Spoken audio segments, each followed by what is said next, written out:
అందరూ లేఖన భాగము తీయండి. వాక్యంలోనికి వెళ్తూ ఉన్నాం. లూకా సువార్త 2వ అధ్యాయము. లూకా సువార్త 2వ అధ్యాయము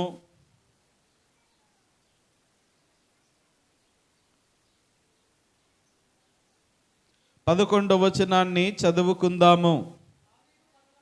దావీదు పట్టణమందు నేడు రక్షకుడు మీ కొరకు పుట్టియున్నాడు, ఈయన ప్రభువైన క్రీస్తు.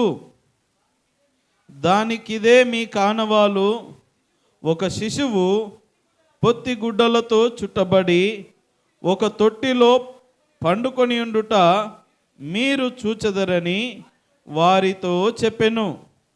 ప్రేమణ దోంబిడ్లారా, ప్రజలందరికీ కలగబోవు మహా సంతోషకరమైన సువార్తమానము మరి దరిదాపుగా 2023 సంవత్సరాల క్రితమే, ముఖ్యంగా యేసుక్రీస్తు ప్రభుల వారు బీసీ క్రీస్తు పూర్వము 6వ సంవత్సరం ముందు పుట్టి ఉన్నాడని కొంతమంది చరిత్రకారులు చెప్పుచున్నారు. ప్రేమణ దోంబిడ్లారా, ఈ రీతిగా 2023 సంవత్సరాల క్రిందటే ఆయన ఈ లోకానికి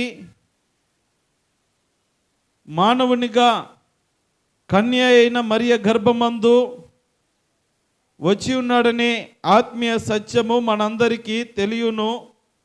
ఈ సువార్తమానము అలనాడు దేవదూతలు గొల్లలకు తెలియచేస్తూ ఉన్నారు. ఇదిగో ప్రజలందరికీ కలగబోవు మహా సంతోషకరమైన సువార్తమానము అని చెప్పిన సత్యాన్ని మనం ఇక్కడ చూస్తూ ఉన్నాం. ఈ సువార్త సత్యము, ఈ సంతోషకరమైన సువార్తమానము కేవలము ఒక జాతికి, ఒక ప్రాంతానికి, ఒక దేశానికి, ఒక తెగకు సంబంధించిన ప్రజలకు మాత్రమే కాకుండా ఈ క్రీస్తు రక్షకుడైనటువంటి క్రీస్తు నాథుని యొక్క జనన సువార్తమానము ప్రజలందరికీ కలగబోయే మహా సంతోషకరమైన సువార్తమానము అని దేవదూత అలనాటి గొల్లలతో ప్రజలందరికీ అని చెప్పుట మనం ఇక్కడ చూస్తూ ఉన్నాం. అక్కడ కనబడుచున్నట్లుగా నిన్నటి దినమున నేర్చుకున్నాం. మరి మొట్టమొదటిగా గొల్లలు మాత్రమే యేసుక్రీస్తు ప్రభుల వారు పుట్టినప్పుడు వారికి అందుబాటులో ఆ ప్రాంతానికి సమీపములో ఉన్నారు. మొట్టమొదటి శుభవార్తమానము గొల్లలకే వినబడినది. మరి గొల్లల దగ్గరికి వెళ్ళి, ఒకవేళ ఇప్పుడు కనుక మన గార్గేపుర ప్రాంతానికి వచ్చి, ఇదిగో గార్గేపురపు వాసులారా, మీ అందరికీ కలగబోవు సువార్తమానము అని అంటే మనకు సరిపోతుంది. ఒకవేళ యోహాను బాప్టిస్టు ప్రార్థన మందిరం సంఘము దగ్గరికే వచ్చి, ఇదిగో ప్రేమైన యోహాను బాప్టిస్టు ప్రార్థన మందిరం సంఘస్థులారా, మీ అందరికీ కలగబోవు శుభవార్తమానము అంటే మనకు సరిపోతుంది. మరి ఇక్కడ జ్ఞాపకం చేసుకున్నట్లయితే, మరి గొల్లలకు మాత్రమే సువార్తమానమని ఇక్కడ ప్రకటించడం లేదు దేవదూతలు, కానీ ఇదిగో ప్రజలందరికీ కలుగపోవు మహా సంతోషకరమైన సువార్తమానము నేను మీకు తెలియజేయుచున్నాను. దావీదు పట్టణమందు నేడు రక్షకుడు మీ కొరకు పుట్టి ఉన్నాడు. ఈయనే ప్రభువైన క్రీస్తు. ఆయన అభిషేకించబడి పరలోక మహిమను వీడి తన్ను తాను రిక్తునిగా చేసుకొని తన్ను తాను తగ్గించుకొని ఈ లోకానికి వచ్చి ఉన్నాడని ఆత్మీయ సత్యాన్ని ప్రేమణ దోంబిడ్లార దేవదూతలు గొల్లలకు తెలియచేసిన సందర్భాన్ని మనం ఇక్కడ చూస్తూ ఉన్నాం. ఈ క్రిస్మస్ పర్వదినమున మనము జ్ఞాపకం చేసుకోవాల్సిన విషయము ఇది. క్రిస్మస్ అనగానే సంతోషముతో జరుపుకునే మరి పండగగా చరిత్రలో మిగిలిపోయింది. ప్రపంచవ్యాప్తంగా బహుఘనముగా, బహు ఎక్కువగా, మరి ఎక్కువ ధనమును వెచ్చించి ఖరీదైనటువంటి వస్త్రాలను, ఖరీదైనటువంటి ఇదిగో అనేక వస్తువులను కొనుగోలు చేసి ఎక్కువగా మరి వ్యాపార రంగములో ఈ కొన్ని వేల కోట్ల సంపదలను మరి ఆర్జించే విధముగా సిద్ధపడినటువంటి ఏకైక పండుగ ఏదైనా ఉన్నది లోకల్లో అంటే క్రిస్మసే. అంత ఘనముగా జరుపుకునేటటువంటి పండుగ. ఎందుకు అనంటే ఇది అలనాడే దేవుని యొక్క దూత చెప్పినది. ఇది మహా సంతోషకరమైన సువార్తమానము. మీకు మాత్రమే కాదు, మనకు మాత్రమే కాదు, సర్వలోకములో ఉన్న సకల ప్రజలందరికీ ఇది గొప్ప సువార్తమానము అని మనము జ్ఞాపకము చేసుకోవాలి. దేవునికి మహిమ కలుగును గాక. హల్లెలూయా. ప్రేమణ దేవుని బిడ్డలారా, జ్ఞాపకం చేసుకుందాం. ఇదిగో ఇక్కడ వ్రాయబడినటువంటి మాట, ప్రజలందరికీ కలుగబోవు మహా సంతోషకరమైన సువార్తమానము నేను మీకు తెలియజేయుచున్నాను. దావీదు పట్టణమందు నేడు రక్షకుడు మీ కొరకు పుట్టి ఉన్నాడు. ప్రేమణ దేవుని బిడ్డలారా, యేసు క్రీస్తు ప్రభుల వారు అందరికీ ప్రభువు అని వాక్యము చెలవిస్తూ ఉన్నది. కొంతమంది అనుకుంటారు మరి యేసు ప్రభు అంటే ఆ మతము, యేసు ప్రభు అంటే ఆ కులానికి, లేకపోతే ఆ మతానికి, లేకపోతే ఆ ప్రాంతాలకు సంబంధించిన వాడు అనే విధముగా నేటి కాలములో అపోహలు ఎన్నో ఉన్నాయి. జ్ఞాపకం చేసుకోవాలి, యేసుక్రీస్తు ప్రభుల వారు ఈ లోకంలోనికి మరి అందరి కొరకు వచ్చాడు అనేటటువంటి ఆత్మీయ సత్యాన్ని ఇక్కడ బైబిల్ గ్రంథం వివరిస్తూ ఉన్నది. నేడు రక్షకుడు ఎవరి కొరకు పుట్టాడంట? మీ కొరకు, నీ కొరకు పుట్టాడు. ఎవరు నమ్మితే వారి కొరకు, ప్రతి మానవుని కొరకు, ఈ లోకంలో జన్మించిన ప్రతి వ్యక్తి కొరకు ఆయన ఈ లోకంలో జన్మించాడని వాక్యాన్ని ఇక్కడ మనం చూస్తూ ఉన్నాం.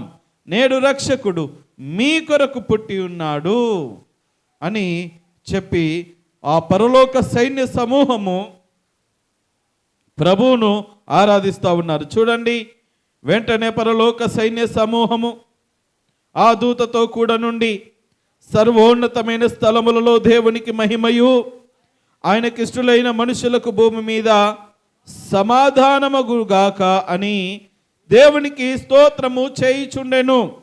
ప్రేమణ దేవుని బిడ్డలారా, జ్ఞాపకం చేసుకుందాం. మరి క్రిస్మస్ అనగానే క్రీస్తును ఆరాధించుట. ఈ క్రిస్మస్ అనేటటువంటి ఈ విషయంలో చాలా విషయాలు పొందుపరచబడి ఉన్నవి. క్రిస్మస్ అనగా సంతోషము. మొట్టమొదట సంతోషము గుర్తుకు రావాలి. అందుకే క్రిస్మస్ అనగానే క్రైస్తవులకు ఒక గొప్ప, మరి ఎన్ని పండుగలు చేసుకున్నా ఈ లోకపరముగా ఎన్ని సంతోషకరమైనటువంటి పెళ్ళిళ్ళు, పేరంటాలంటూ ఇలాంటి శుభకరమైన పండుగలు ఎన్ని జరుపుకున్నా క్రిస్మస్ అనగానే ఒక రకమైనటువంటి ఆనందము మనుషులకు, మరి విశ్వాసముగా మనకు కలుగుతూ ఉంటుంది. ఎందుకంటే క్రిస్మస్లోనే సంతోషం ఉన్నది, ఆనందం ఉన్నది. ప్రేమణ దేవుని బిడ్డలారా, అదేవిధంగా మనం జ్ఞాపకం చేసుకున్నట్లయితే క్రిస్మస్ అనగానే మనము జ్ఞాపకం చేసుకోవాల్సిన విషయం ఏంటంటే క్రీస్తును ఆరాధించుట. గొల్లలు, జ్ఞానులు ఏ రీతిగా క్రీస్తును ఆరాధించారో ఆ రీతిగా మనము కూడా క్రీస్తును ఆరాధించే వారముగా ఉండాలి. మూడవదిగా క్రిస్మస్ అనగానే మనం జ్ఞాపకం చేసుకోవాల్సిన విషయం ఏంటంటే సమాధానము. ఏంటి చెప్పండి? సమాధానము. అంతవరకు మనిషి జీవితంలో సమాధానము లేదు, నెమ్మది లేదు. యేసు క్రీస్తు ప్రభుల వారి ద్వారా మాత్రమే సమాధానం వచ్చింది. అందుకే ఇదిగో కన్యక ద్వారా మరి ప్రభు జన్మిస్తాడు, అతనికి పేరు పెట్టబడును అని, ఇమ్మానుయేల్ అని పేరు పెట్టబడునని ఆలోచనకర్త, నిత్యుడగు తండ్రి, సమాధానకర్త అని యెషయా గ్రంథంలో ప్రవచనమెత్తబడి చెప్పబడినట్లుగా మనం అక్కడ చూస్తూ ఉన్నాం. ఆయన సమాధానమునకు కర్తగా ఉన్నాడు. అందుకే యేసుక్రీస్తు ప్రభుల వారి ఆయన జీవిత పరిచర్యలో అనేక మంది సమాధానం లేకుండా ప్రభు దగ్గరికి వచ్చారు. ప్రేమణ దేవుని బిడ్డలారా, చాలా మందితో ప్రభు చెప్పి పంపాడు, నీవు సమాధానము గల దానివై నువ్వు సమాధానము గలవాడవై వెళ్ళుము, మీకు సమాధానము కలుగునుగాక అని ప్రభు నోట నుండి చెప్పిన సత్యాలను మనము చూస్తూ ఉన్నాం. కాబట్టి ప్రభు నందు ప్రేమణ దోంబిడ్లారా, ఈ క్రిస్మస్ ద్వారా మనుషులకు కలిగింది మూడవది ఏంటంటే సమాధానం. చెప్పండి, మొదటిది ఏంటి? సంతోషము. ఏంటి? సంతోషం, గొప్ప సంతోషం, ప్రజలందరికీ కలగబోవు అది గొప్ప సంతోషం, వర్ణించలేని సంతోషము ప్రభు ద్వారా మనకు వచ్చింది, క్రిస్మస్ ద్వారా మనకు వచ్చింది. రెండవది ఏంటి? క్రీస్తును ఆరాధించడం. క్రీస్తును ఆరాధించడం అక్కడి నుండే ప్రారంభించబడింది. ఇప్పుడు ఈ 100 సంవత్సరాల మధ్యలో, ఈ 10-20 సంవత్సరాల మధ్యలో క్రీస్తును ఆరాధించేది కాదు. ఆయన పుట్టుక ద్వారానే క్రీస్తును ఆరాధించడము మనకు నేర్చుకుని ఉన్నాము. ఆయన పుట్టిన వెంటనే తూర్పు దిక్కున ఒక నక్షత్రం వెలిసి ఉండగా ఆ తూర్పు దేశపు జ్ఞానులు దాన్ని కనుగొని, ఇదిగో యూదులకు రాజుగా పుట్టినవాడు, ఈ లోకానికి దేవుడే ఒక రాజుగా, ఒక దీనుడిగా దిగివచ్చిన వాడు పుట్టి ఉన్నాడని ఆత్మీయ సత్యాన్ని కనుగొని ఆయనను ఆరాధించుటకే వచ్చారు. ప్రభువును ఆరాధించడానికి కొన్ని 100 మైళ్ళు ప్రయాణము చేసి ప్రభువును ఆరాధించి ఎలా ఆరాధించారో వాళ్ళే నేర్పించారు. మనకు తెలియదు, వాళ్ళు నేర్పించారు. ప్రేమణ దోంబిడ్లార వాళ్ళు సాగిలపడి నమస్కరించి ప్రభువును ఆరాధించి వారి దగ్గర ఉన్నటువంటి, వారు కలిగి ఉన్నటువంటి విలువైన బంగారము, సాంబ్రాన్ని, బోలమును కానుకలుగా సమర్పించి సెలవు తీసుకున్నారు. ప్రేమణ దోంబిడ్లారా, క్రిస్మస్ అనగానే రెండవదిగా మనందరి మధ్యలో గుర్తుండవలసింది ఆరాధన. ఆరాధన లేకుండా నువ్వు కృతజ్ఞతలు తెలియచేయకుండా, ప్రభువా నా కొరకు ఈ లోకానికి వచ్చినందుకు వందనాలు, నన్ను రక్షించినందుకు వందనాలు, నాతో ఉంటున్నందుకు వందనాలు అని నువ్వు కృతజ్ఞతా భావముతో ప్రభువును ఆరాధించలేకపోతే అది అసలు సిసలైన క్రిస్మస్ పండగే కాదు అని జ్ఞాపకము చేస్తూ ఉన్నాను. కాబట్టి రెండవదిగా ఈ క్రిస్మస్ సందర్భంగా మనము జ్ఞాపకం చేసుకోవాలి, క్రిస్మస్లో ఆరాధన ఉండాలి, ఆరాధన ఉండాలి. మూడవదిగా మనం నేర్చుకున్నాం ఏంటి? సమాధానము. ప్రేమణ దోంబిడ్లారా, ఆయన సమాధాన కారకుడిగా వచ్చాడు. ఆయన సమాధానమునకు కర్తగా ఉన్నాడు. ఈ లోకములో మనుషుల మధ్యలో సమాధానము లేదు. మనం అనుకుంటున్నాం ఇప్పుడు లేదని, అప్పటి నుండి ఆ కాలము నుండే లేదు. క్రీస్తు పుట్టుకకు ముందు 400 సంవత్సరాలు దరిదాపుగా శాంతి, సమాధానం, నెమ్మది లేదు రాజ్యాల మధ్యలో. ఎప్పుడు ఏమవుతుందో, ఏ దేశం మీదకి ఏ దేశం వస్తుందో తెలియనటువంటి విపత్కరమైన పరిస్థితుల మధ్యలో ఇదిగో సమాధాన కారకుడిగా యేసుక్రీస్తు ప్రభుల వారు కన్య మరియ గర్భమందు పరిశుద్ధాత్మ ద్వారా ఈ లోకానికి వచ్చి ఉన్నాడని ఆత్మీయ సత్యాన్ని మనము గుర్తించగలుగుతాం. అక్కడ నుండి సమాధానము ప్రారంభించబడింది. ఆ సమాధాన కారకుని ద్వారానే పరమ తండ్రి అయితో మనము సమాధానపరచబడి ఉన్నాము. ప్రేమణ దోంబిడ్లారా, క్రిస్మస్లో సమాధానం ఉన్నది. 4వ విషయం చెప్తూ ఉన్నాను, క్రిస్మస్లో బాధ్యత ఉన్నది. ఏమున్నది చెప్పండి? బాధ్యత ఉన్నది.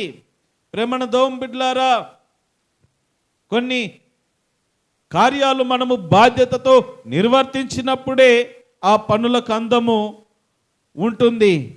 ఇక్కడ మనం గమనించినట్లయితే మరి సడన్గా మీరు లూకా సువార్త 1వ అధ్యాయంలో మీరు 26 నుండి కనుక మీరు గమనించినట్లయితే, ఇదిగో గబ్రియేలు దేవదూత వచ్చి మరియమ్మను దర్శించి దయాప్రాప్తురాలా నీకు శుభమన్నది.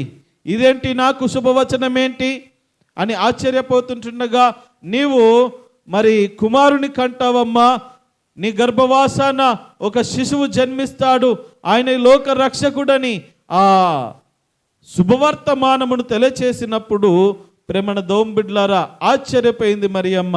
అప్పుడు దేవదూత చెప్పింది, పరిశుద్ధాత్మ వలన కలుగుతుంది, నువ్వు భయపడొద్దు అన్నప్పుడు ప్రేమణ దోంబిడ్లర బాధ్యత వహించింది. తదనంతరము మరి యోసేపు కూడా బాధ్యతగా వ్యవహరించాడు. ఒకవైపుగా మరి ఏమి చేయాలో దిక్కుతోసిన పరిస్థితుల మధ్యలో విడిచిపెట్టాలని, మరి ఎంగేజ్మెంట్ అయినటువంటి మరియమ్మను విడిచిపెట్టాలని ఆలోచన వచ్చినప్పటికీ దేవుని దూత ద్వారా స్వప్నమందు ప్రత్యక్షపరచబడిన వాడై, ప్రత్యక్షత పొందుకున్నవాడై తిరిగి ఆ ఆలోచనను మానుకొని తాను కూడా బాధ్యతగా నెరవేర్చబడి చక్కగా వ్యవహరించిన సందర్భాన్ని మత్తయి సువార్త 2వ అధ్యాయము మనము లేఖన భాగము చదువుకున్నట్లుగా మనము చూస్తూ ఉన్నాం. అక్కడ కూడా ప్రేమణ దోంబిడ్లారా, క్రిస్మస్లో బాధ్యత ఉన్నది. ఈ రోజున ఈ క్రిస్మస్ సందర్భంగా నీ బాధ్యత, నా బాధ్యత ఏంటయ్యా అంటే గొల్లలకు ఇవ్వబడిన బాధ్యత. గొల్లలకు ఇవ్వబడిన బాధ్యత ఏంటి? ఇదిగో నేడు రక్షకుడు మీ కొరకు పుట్టి ఉన్నాడు. దానికి ఇదే మీ కానవాలు. ఒక శిశువు పొత్తిగుడ్డలతో చుట్టబడి పశువుల సత్రంలో పరుండబెట్టబడిన ఒక తొట్టిలో పరుండబెట్టి ఉన్నాడు. మీరు వెళ్ళి ఆరాధించండి. వీళ్ళు వెళ్ళి ఏం చేశారు? ఆరాధించారు. దేవదూత వచ్చి వెళ్ళి చూసి రమ్మన్నది, చూసి వచ్చారు. లోకమంతటికి, ఆ ప్రజలందరికీ వీరు ప్రకటన చేసి ఉన్నారు. ఈ రోజున సువార్త భారము నీ మీద, నా మీద ఉన్నదని ఆత్మీయ సత్యాన్ని మనము గుర్తెరగాలి. దేవునికి మహిమ కలుగును గాక. హల్లెలూయా, హల్లెలూయా. ఏ బాధ్యత ఉన్నది మనకు? రక్షకుని జనన వార్తను ఇతరులకు తెలియచేయవలసిన అవసరత, ఆ బాధ్యత నీ మీద, నా మీద, సంఘము మీద, విశ్వాసి మీద, అందరి మీద ఉన్నదని జ్ఞాపకం చేస్తూ ఉన్నాను. ఎన్ని విషయాలు చెప్పాను? 4. చివరిగా 5వది చెప్పి నేను ముగిస్తాను. చివరిగా ఈ క్రిస్మస్లో ఉన్నది ఏంటయ్యా అనంటే తగ్గింపు. ఏమున్నది చెప్పండి? తగ్గింపు. క్రీస్తులో తగ్గింపు ఉన్నది. ప్రేమణ దోంబిడ్లారా, అద్దాల మేడలో రాజభవంతిలో ఉన్నటువంటి వ్యక్తి పూరి గుడిసెలోనికి ఎవరైనా వస్తారా? కాసేపైనా ఉండగలుగుతారా? పశువులు పక్కనే పశువులు ఉన్నాయి, అంత రొచ్చు, అలాంటి ప్రదేశంలో ఉండడానికి ఎవరైనా ఇష్టపడతారా? మరి ఎంత తగ్గింపు చూడండి. నిన్నటి దినం మనం చదువుకున్నాం ఫిలిప్పీలకు రాసిన పత్రిక 2వ అధ్యాయంలో. క్రీస్తు యేసునకు కలిగిన ఈ మనస్సు మీరును కలిగి ఉండండి. ఎలాంటి మనస్సు? తగ్గింపు మనస్సు. ఆయన పరలోక మహిమను వీడి దగదగ మెరిసేటటువంటి బంగారు వీధులు కలిగినటువంటి 12 గుమ్మములు కలిగిన పరలోక రాజ్య మహిమను విడిచిపెట్టి నీ కొరకు, నా కొరకు, నిన్ను నన్ను తన రాజ్యములో చేర్చుకున్నట కొరకు ఈ లోకానికి దీనుడిగా దిగి వచ్చి, ఇదిగో చెప్పబడిన రీతిగా ఆ పశువుల పాకలో ఆయన జన్మించాడు. ప్రేమణ దోంబిడ్లారా, జ్ఞాపకం చేసుకుందాం, మన జీవితంలో కూడా తగ్గింపు ఉండాలి. ఈ క్రిస్మస్ సందర్భంగా మనము తగ్గింపులోనికి రావాలి.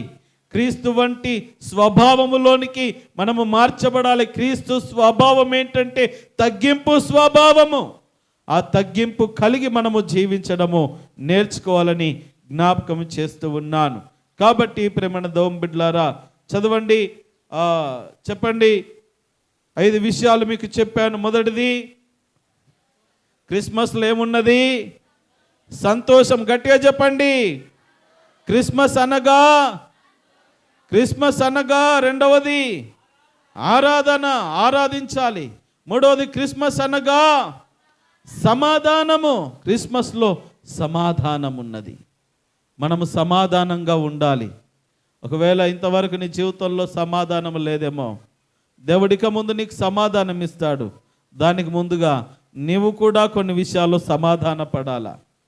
మనకు సమాధానము కావాలి కానీ మనం ఇతరులతో సమాధాన పడము కదండి. భార్యాభర్తలు కావచ్చు, తల్లిదండ్రులు, పిల్లలు కావచ్చు, బంధుమిత్రులు కావచ్చు, కొన్నిసార్లు ఏది ఎంతైనా కానీ ఏదైనా చేస్తాను కానీ వాళ్ళతో మాత్రం నేను ఇంతే. ఆ సమాధాన స్థితి లేకపోతే సమాధానము మన చెంతకు రాదు. ప్రేమణ దోంబిడ్లారా, మనము సమాధానము గలవారమై బ్రతకాలి. 4వ విషయం ఏంటి? బాధ్యత కలిగి ఉండాలి. నీ కుటుంబ విషయములో, నీ సంఘం విషయములో, నీ వ్యక్తిగత విషయాల్లో బాధ్యత కలిగిన వ్యక్తివిగా, బాధ్యత కలిగిన విశ్వాసిగా, బాధ్యత కలిగిన తల్లి, తండ్రి, అక్క, చెల్లి, ఈ రీతిగా నీ కుటుంబంలో కూడా బాధ్యత యుతముగా జీవించడము నేర్చుకోవాలి. చివరిగా 5వది తగ్గింపు. ఇవి మన జీవితంలోనికి వచ్చినట్లయితే అదేనండి నిజమైన క్రిస్మస్ ఆనందము. అన్నిటికంటే నిజమైన క్రిస్మస్ ఆనందము ఎప్పుడు అనుగ్రహించబడుతుందో తెలుసా? వీటన్నిటితో పాటు మారు మనసు వచ్చినప్పుడు. హల్లెలూయా. నీవు పాపభూయిష్టమైన చెడు స్వభావము, చెడు తలంపులు, చెడు నడవడిక, ఉద్దేశముల నుండి ఎప్పుడైతే మనసు మార్చుకొని, చిచి నాకు ఇక ఈ పాప రోత జీవితం వద్దు, ఇక నుండి నేను నమ్మకంగా, భక్తిగా, క్రీస్తుకు సాక్షిగా బ్రతుకుతానని నీ మనసు మార్చుకుంటావో, అంతకంటే గొప్పదైన క్రిస్మస్ ఆనందం ఈ లోకములో మరి ఒకటి లేదనే చెప్పాలి. దేవునికి మహిమ కలుగును గాక. హల్లెలూయా. కాబట్టి ప్రేమణ దోం బిడ్లారా, ఇదిగో చెప్పబడినటువంటి రీతిగా ఈ క్రిస్మస్లో సమాధానం ఉన్నది, సంతోషం ఉన్నది, ఏమున్నది? ఇంకా ఆరాధన ఉన్నది. ఆరాధన ఏం చేస్తుందంటే క్రీస్తుకు దగ్గర చేస్తుందన్నమాట. తర్వాత బాధ్యత ఉన్నది, తగ్గింపు ఉన్నది. వీటన్నిటికీ మించిన మారు మనసు నీ దగ్గర ఉంటే ఇవన్నీ దేవుడు నీకు అనుగ్రహిస్తాడు. అట్టి కృపను, అట్టి ధన్యతను దేవుడు మీ అందరికి అనుగ్రహించి, దేవదేవుని యొక్క మరి క్రిస్మస్ దీవెనలు, ఆశీర్వాదాలు, పరలోకపు భూలోకపు దీవెనలన్నీ దేవుడు మీ కళ్ళకు అనుగ్రహించి నడిపించును గాక. ఆమేన్.